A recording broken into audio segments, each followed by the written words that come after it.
Hola, ¿qué tal? Nuevamente los saluda Carlos Ocadiz Gutiérrez a nombre de Editorial Universidad de Guadalajara. El día de hoy vamos a presentar una obra editada por el Centro Universitario de Ciencias Sociales y Humanidades que lleva por título Minimalismo filosófico en mecánica cuántica, una lectura desde el pragmatismo de Richard Rorty. Tenemos con nosotros a su autora, la doctora Nayeli Hernández, así como el alumno de maestría en filosofía Mauricio Reyes y el profesor Gabriel Falcón Morales, quienes van a comentar acerca de esta publicación. A continuación, cedemos la palabra al profesor Falcón. Adelante. Hola, bienvenidos a esta presentación del libro de la doctora Nayeli Hernández Cornejo, Minimalismo filosófico en mecánica cuántica, una lectura desde el pragmatismo de Richard Rorty. Yo soy Gabriel Falcón Morales, maestro en el Departamento de Filosofía, y me acompaña la autora, la doctora Nayeli, y el maestro Mauricio Reyes, que está actualmente como maestrante en la maestría en bioética de la Universidad de Guadalajara.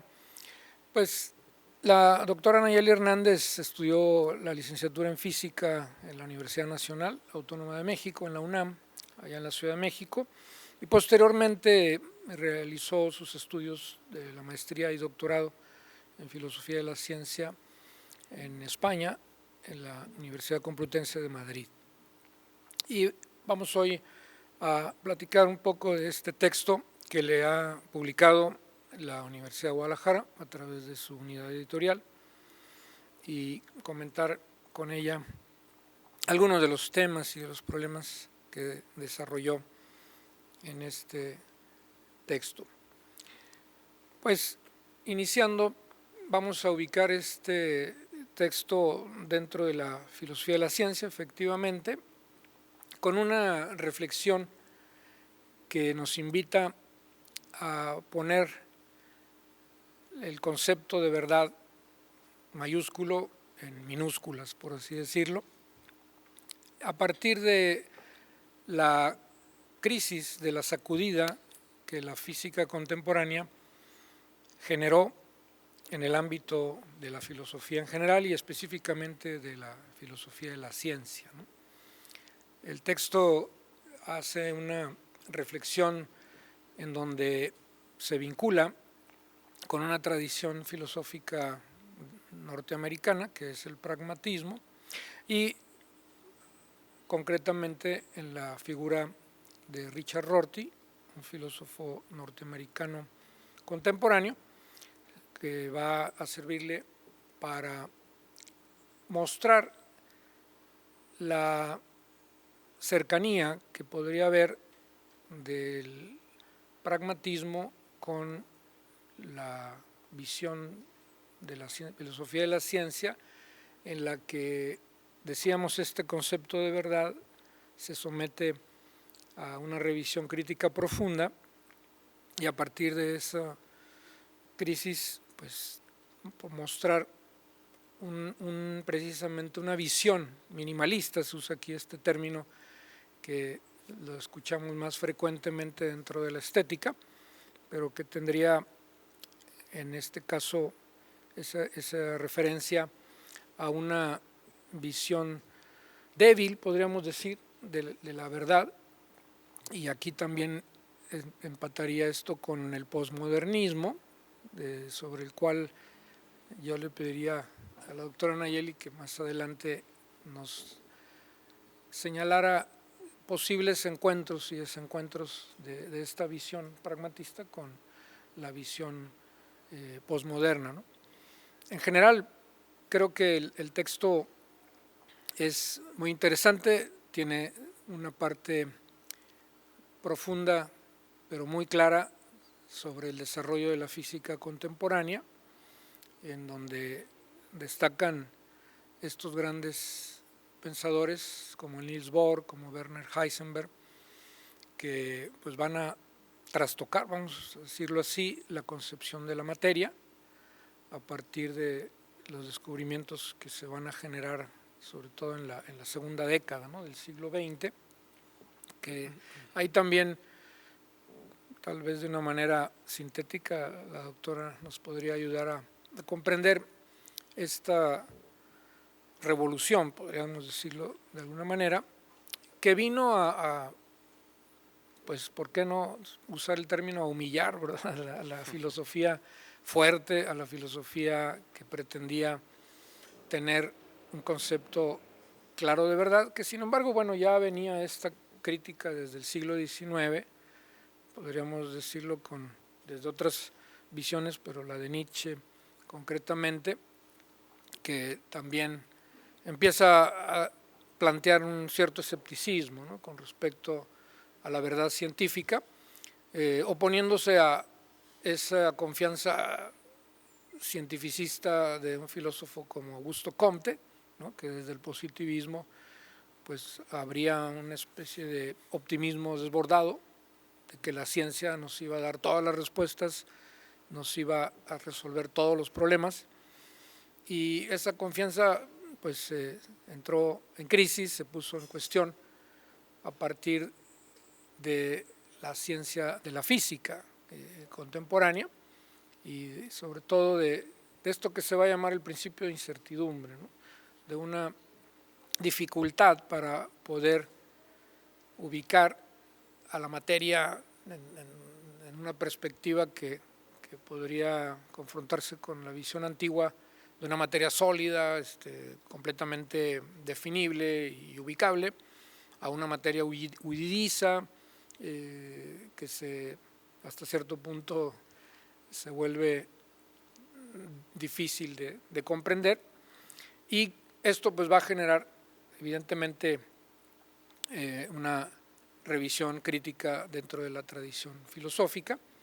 Y bueno, una parte muy interesante del texto, me parece, dentro de las varias que aborda, es esta que también está más propiamente dentro de la tradición filosófica, que es la escuela pragmatista norteamericana. La doctora hace una revisión panorámica muy sintética, muy completa a la vez, de esto que surge con filósofos como Charles Sanders Peirce, William James y John Dewey, ¿no? En México probablemente John Dewey sea de los más estudiados, ¿no?, quizás porque él inclinó también sus intereses hacia la democracia, hacia la educación, ¿no?, y que sigue siendo una vertiente muy rescatable para el presente, entendiendo efectivamente que el pragmatismo va a fundar esta visión de la verdad en los resultados prácticos, ¿no?, en la acción que pueda generar de alguna manera, y en ese sentido vincularse con asuntos de la vida diaria o de la vida política, en este caso de la democracia, ¿no? Ese es un tanto el marco general de este texto, que va a adelantar esta hipótesis, ¿no?, de que finalmente el concepto de verdad desde el punto de vista pragmático, también ya con una revisión del pragmatismo contemporáneo, de esto que llama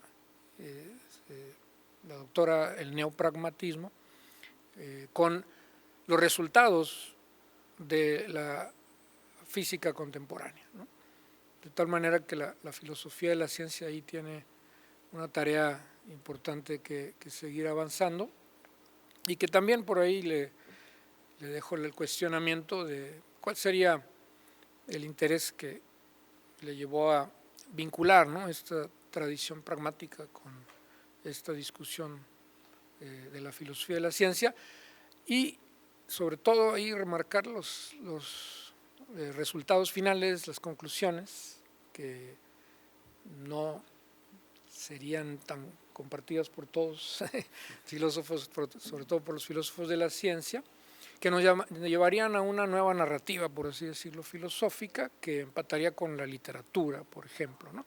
Y ahí la propuesta de Richard Rorty también es muy interesante, este filósofo norteamericano que de pronto está subrayando la superioridad, vamos a decirlo así, de la democracia como problema por encima de la tradición filosófica, que sin embargo es necesaria, pero también entendiendo que la filosofía tendría que de pronto humildemente reconocer que su tarea es de coadyuvar en este proceso de educación y democracia en las sociedades contemporáneas, y no tanto de construir grandes edificios teóricos que estarían a lo mejor muy grandes para la urgencia, ¿no?, de los problemas contemporáneos, ¿no? Eso lo plantearía de entrada y voy a pasar la palabra al maestro Mauricio Reyes para que abunde él en algunos otros detalles. Muchas gracias. Bueno, yo lo que quiero hablar del texto es desde una perspectiva personal, en el sentido como alumno que he sido de la doctora Nayeli, y de cómo a veces uno cuando lee la palabra cuántica, siempre se intimida, digamos, pero al mismo tiempo siente uno una especie de fascinación, quiere uno saber, porque hay esa intuición de que la física cuántica produjo un cambio importante en la manera en la que percibimos el mundo. Sin embargo, cuando uno quiere entender por qué esto es así, ya se encuentra con una dificultad grande a veces, ¿no? Y yo tuve la fortuna de tomar un seminario sobre mecánica cuántica con la doctora Nayeli, y bueno, soy testimonio de que se puede llegar a entender por qué es importante esa revolución en la física. Y bueno, de entrada el título del texto es Minimalismo filosófico en mecánica cuántica, una lectura desde el pragmatismo de Richard Rorty. Y lo que yo quiero decir es que, aunque el título parece ser intimidante, realmente la doctora se ha preocupado por guiarnos poco a poco en los distintos aspectos que hay que entender, de manera que esa tarea de bastante bien, y bueno, no bastante bien, con muchísima excelencia. Y bueno, otro aspecto que creo que es muy importante es que el texto no es, o yo considero que no es nada más el abordaje de un tema específico de la filosofía de la ciencia, que es algo ya de por sí una tarea difícil de lograr, pero creo que un valor que tiene, uno de los aspectos que le dan mucho valor a este texto es que la doctora nos da un panorama, como lo mencionaba Gabriel, perdón Jorge, Gabriel. otra vez, ibas perdón. bien. Nos da una panorámica de lo que es el pragmatismo clásico, con los tres autores clásicos que serían Peirce, James y Dewey, y también nos da una panorámica de lo, digamos, podemos tener una visión de lo que es el pensamiento de Richard Rorty, que es, digamos, no sé quién, el más polémico de los neopragmatistas, yo creo.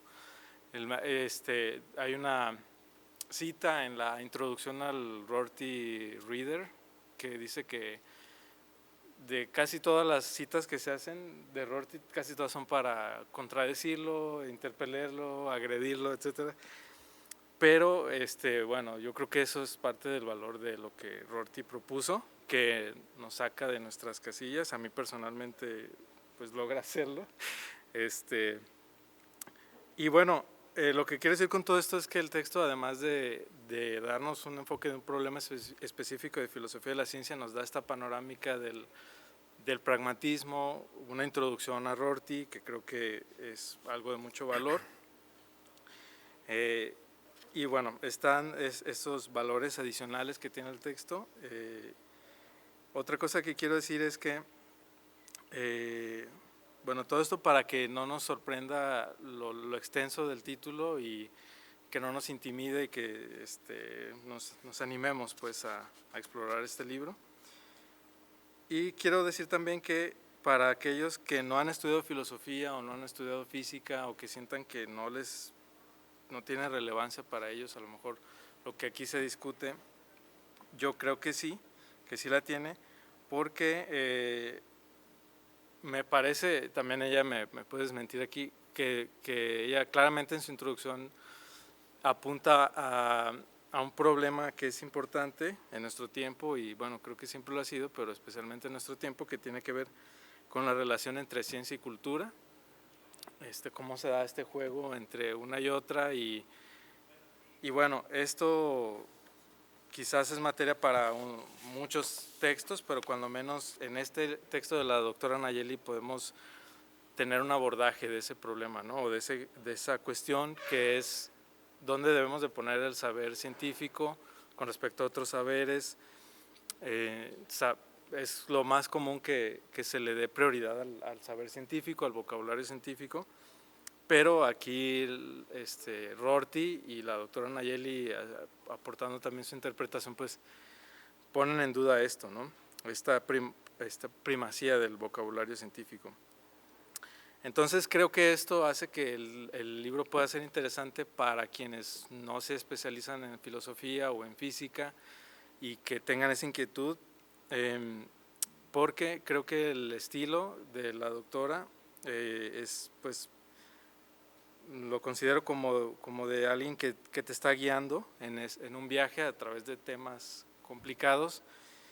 Y aquí voy a introducir otra vez mi experiencia personal. Creo que la vocación de la doctora es, sí, como académica es mucha, pero también como educadora, yo que he sido su alumno puedo decir que esa vocación está vertida en este texto, en todo el texto, pues, y uno sí se siente como invitado a entender el tema y a problematizarlo, y a lo mejor también estar en desacuerdo, ¿no?, con lo que se propone aquí. Entonces, bueno, ya para resumir, creo que el libro puede parecer hermético por el título, puede ser que nos cause un cierto temor abordarlo, pero me parece que la doctora ha logrado que sea un texto muy amigable y además profundo, y creo que hay que animarse, pues, a disfrutarlo. Es un muy buen libro, y bueno, la doctora, pues, ya no estoy en sus clases, ya no me va a poner una mala calificación, pues, entonces no lo hago por eso, realmente es muy buena. Y para los que les da mucha fobia las fórmulas de física, de todo eso, no hay nada de eso en este libro. Sin embargo, sí es muy profundo, pues, y eso es lo que yo tengo para decirles. Gracias, maestro Mauricio. Bueno, estamos en la 35ª edición de la Feria Internacional del Libro de Guadalajara, presentando este producto de la doctora que desarrolla su labor ahí en el Departamento de Filosofía. Y bueno, yo quisiera iniciar preguntándole qué sucede, un poco yéndonos al final, tal vez luego retrocedemos, con este concepto de verdad científica, sobre todo en estos tiempos de pandemia, con todo el debate que se ha generado sobre las vacunas, por ejemplo. Hay sectores amplios de la población mundial que descreen, ¿no?, de las mismas, que tienen una duda muy amplia o de plano un rechazo amplio con respecto a estas vacunas, con un cuestionamiento fuerte, ¿no?, de la investigación científica y sus resultados. Y esto nos podría conectar con ese escepticismo que de pronto muchos sectores de la población tienen con respecto a la ciencia y sus avances, ¿no?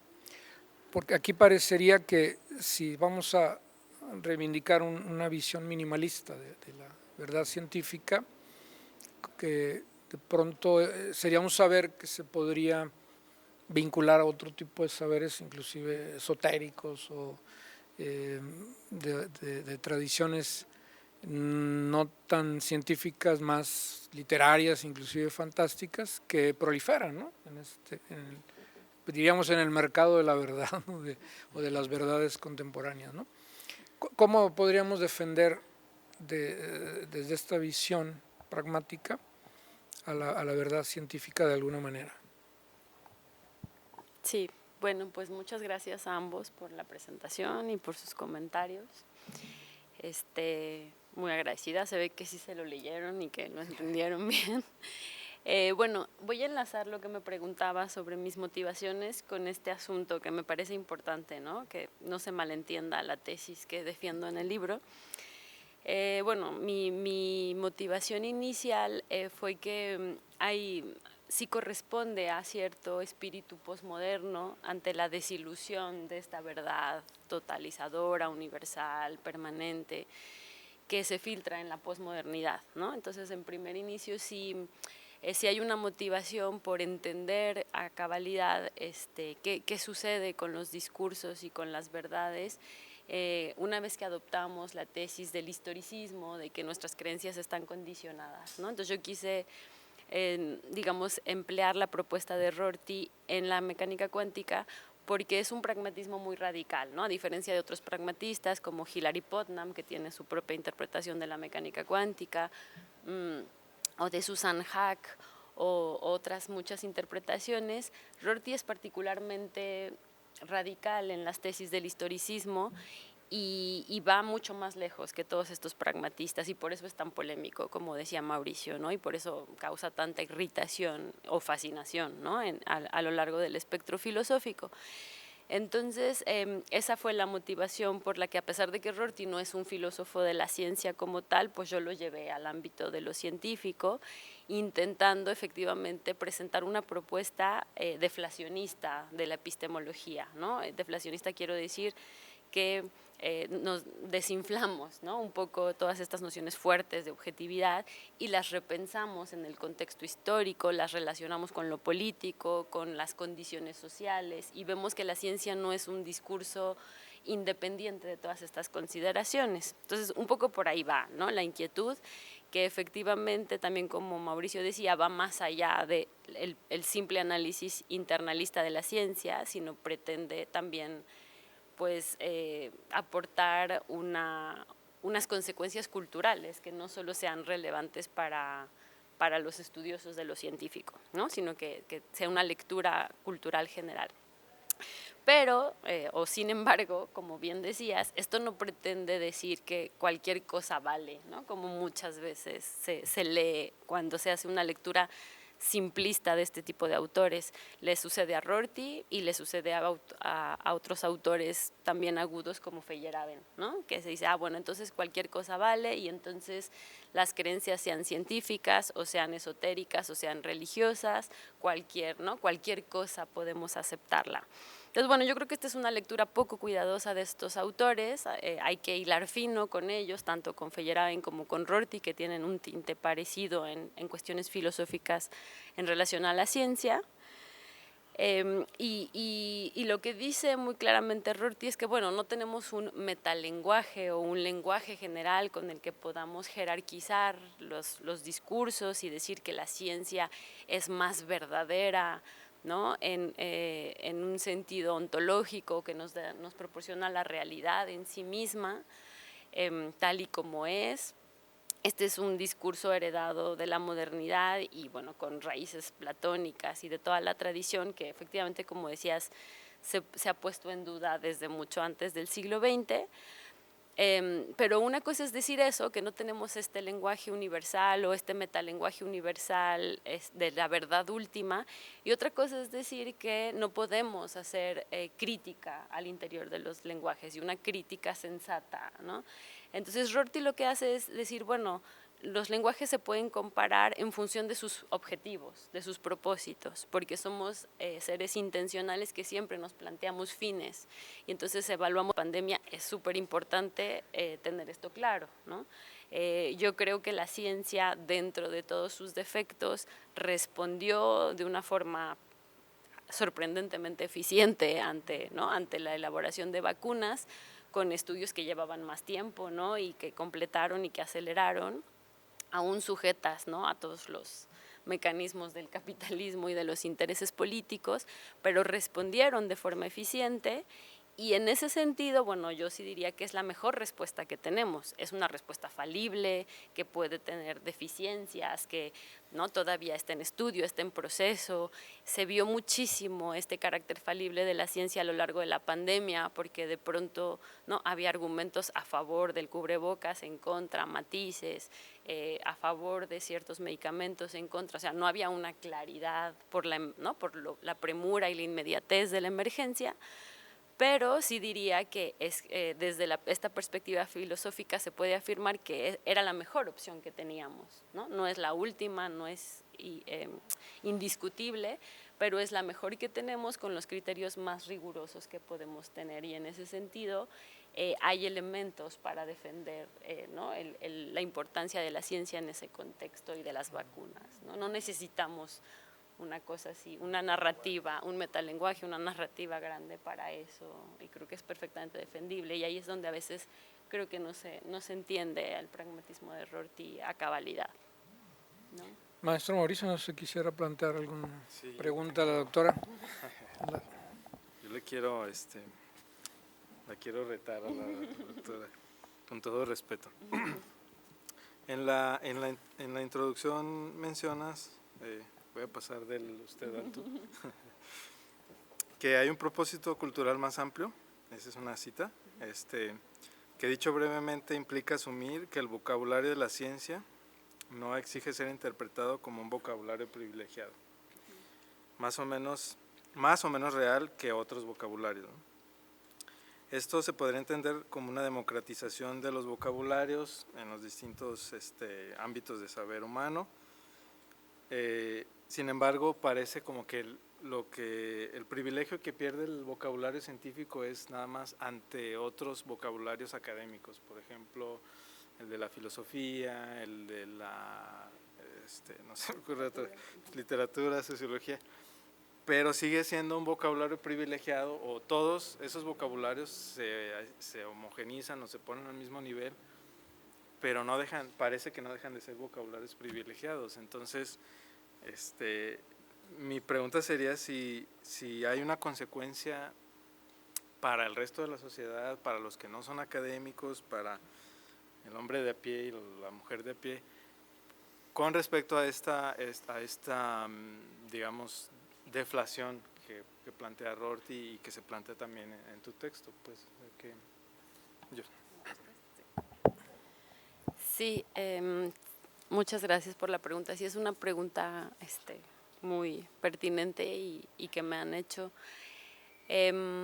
Sí, efectivamente, bueno, el planteamiento lo lees correctamente, es de democratización de los lenguajes, pero no creo que Rorty se refiera solo a los académicos. Es más, creo que un poco el objetivo es uno de sus textos, ¿no? El de la prioridad de la democracia sobre la filosofía, habla de eso, ¿no? De que cualquier lenguaje estaría en pie de igualdad ontológica, ¿no? O sea, no hay niveles de realidad.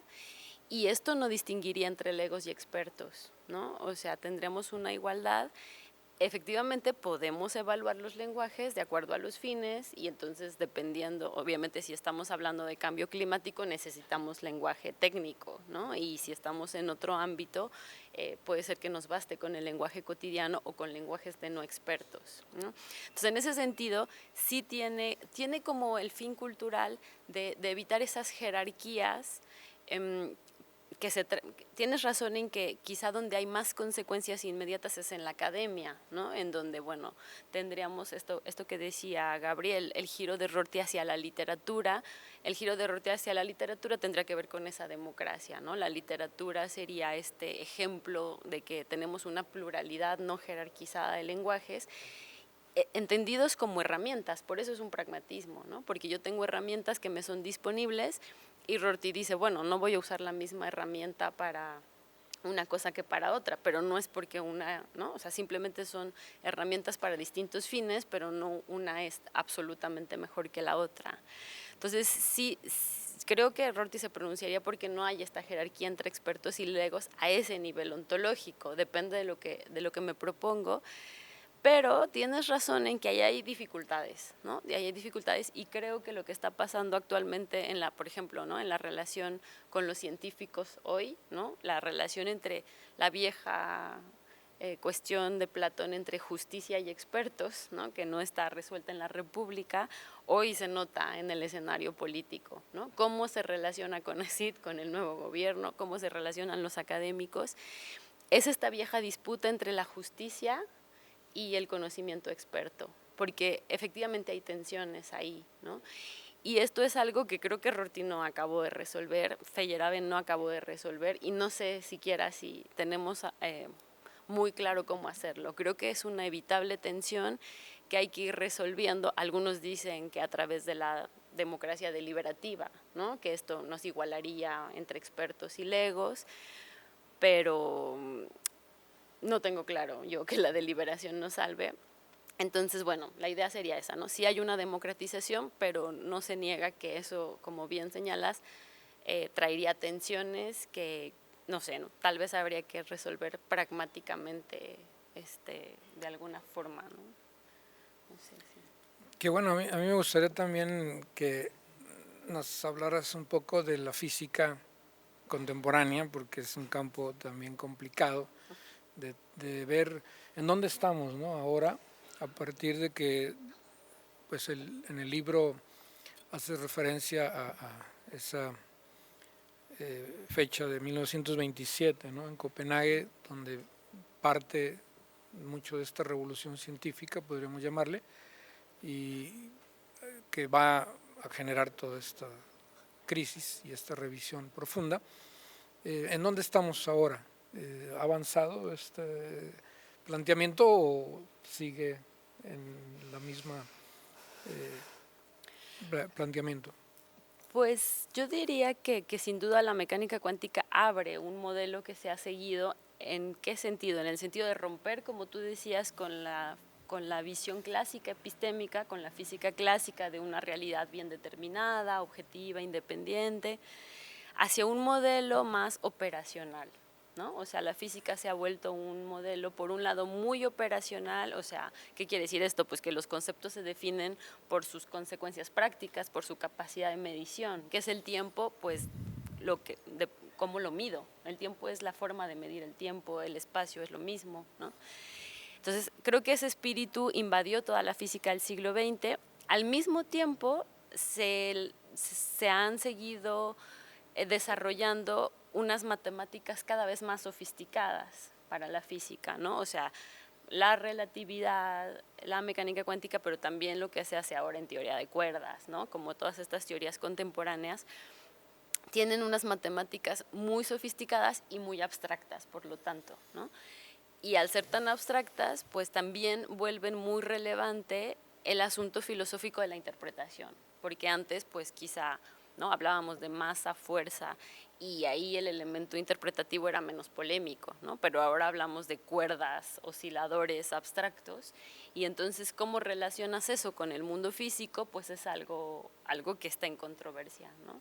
Entonces yo diría que eso ha pasado con la física contemporánea, y eso hace que la reflexión sobre la interpretación y este giro, vamos a decirle así, pragmático, operacional, pues involucre más elementos filosóficos ¿no? Que son de interés para el filósofo de la ciencia, que son más polémicos, y bueno, que también puede tener más lecturas, aunque hay que tener cuidado con las extrapolaciones fuera de la ciencia, pues también puede tener más lecturas interesantes para la epistemología, ¿no? Claro.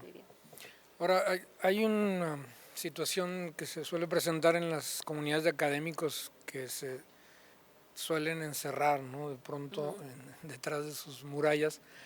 Y yo te preguntaría cómo percibes, ¿no? En la actualidad, si hay un diálogo entre la comunidad de los físicos y de los filósofos, concretamente de los filósofos de la ciencia, y qué estaría pasando en nuestro país, ¿no? Si hay realmente ese diálogo, y también por ahí que nos dijeras cómo se percibe al pragmatismo, porque desde donde entiendo no es una corriente filosófica muy popular en nuestra comunidad filosófica mexicana.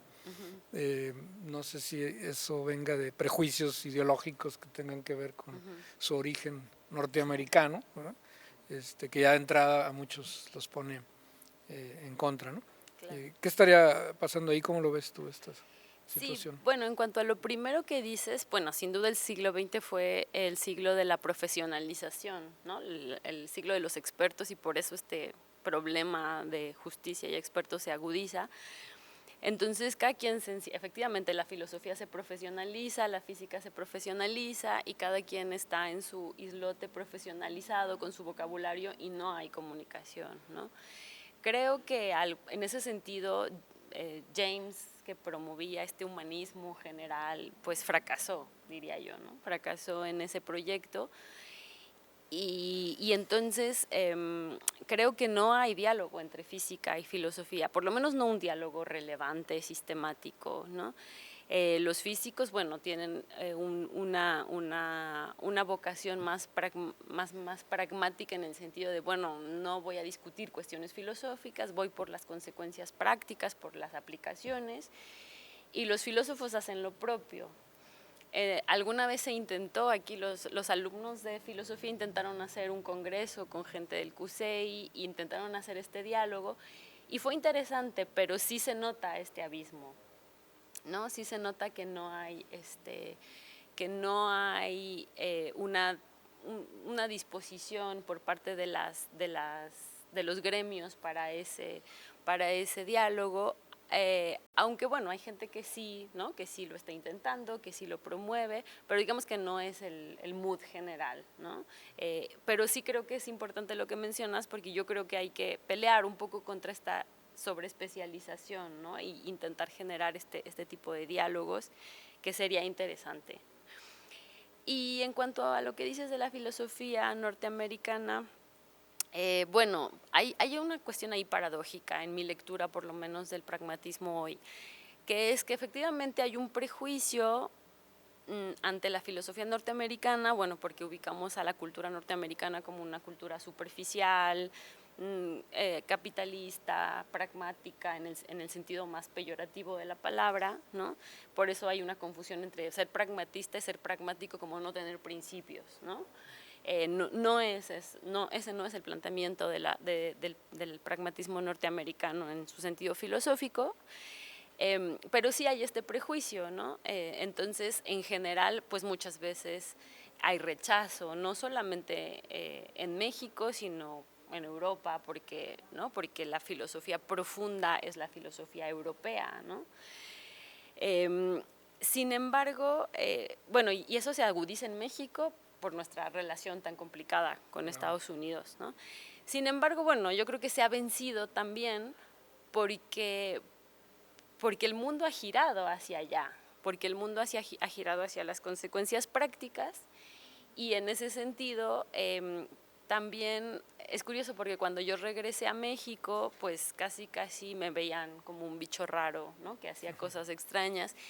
Y hoy en día vas a las conferencias y encuentras mucho pragmatismo. Ahora resulta que en las conferencias magistrales están recuperando eso. Y entonces está teniendo eco. O sea, lo que quiero decir es que las tesis están calando, a pesar de esa resistencia cultural. Creo que las tesis, buena parte de esas tesis, están calando porque sirven para resolver determinados problemas, ¿no?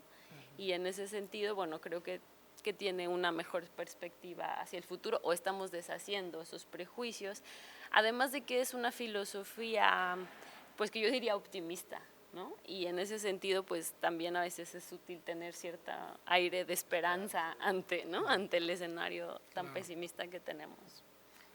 Gracias. Pues estamos ya hacia el final de la presentación de este libro de la doctora Nayeli Hernández, Minimalismo filosófico en mecánica cuántica, y te preguntaría finalmente, para cerrar, ¿qué valores son los que el pragmatismo de Richard Rorty promueve en ese sentido, que nos alejaría de esta visión un tanto clásica de pensar que solamente es los resultados prácticos y no importa que pueda haber de sustento, digamos, axiológico, de alguna manera, ¿no?